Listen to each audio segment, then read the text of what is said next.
మొదటి 2 సంవత్సరాల నుంచి 3 సంవత్సరాల వరకు ఫస్ట్ ఇయర్ మాత్రమే క్రాప్ వేయండి. తర్వాత 2 ఇయర్స్ కూడా ఎటువంటి ఇంటర్ క్రాప్ వేయకుండా కేవలం మీ ఆయిల్ పామ్ తోటల్లో అంతర పంటలు వేస్తున్నారా? అయితే మీరు తప్పు చేస్తున్నారు.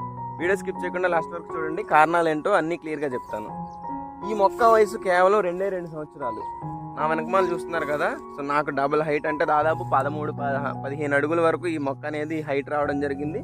అండ్ ఇంకోటి ఏంటంటే మీరు బంచెస్ చూసుకుంటే చూడండి, ఒక్కొక్కటి 2 కేజీలు వరకు ఉండొచ్చు. దాదాపు 10 బంచెస్ అనేవి మనకి ఈ మొక్క అనేది డెవలప్ అయింది. నేను మెయిన్గా చెప్పాల్సింది ఏంటంటే, ఇప్పుడు మీరు చూస్తున్న ప్లాట్ అంతా కూడా మా బఫెలోస్ కావాల్సినటువంటి గ్రాస్ అనేది నాటుకున్నాము. ఎటువంటి పొలం దున్నకం చేయలేదు. అలాగే ఎరువుల యాజమాన్యం కూడా పెద్దగా ఏమి ఇవ్వలేదు.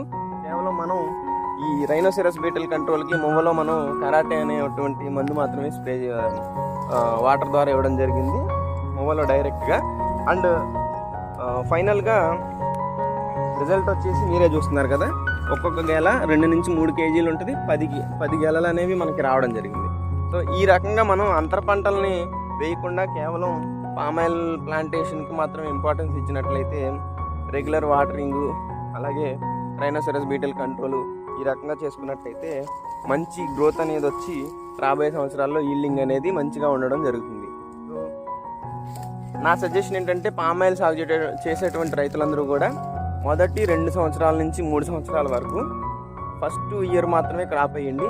తర్వాత 2 ఇయర్స్ కూడా ఎటువంటి ఇంటర్ క్రాప్ వేయకుండా కేవలం పామాయిల్ సాగు మీదే కాన్సన్ట్రేషన్ పెడితే మీకు 3rd ఇయర్ నుంచే మంచి ఈల్డింగ్ అందుకుంటారు.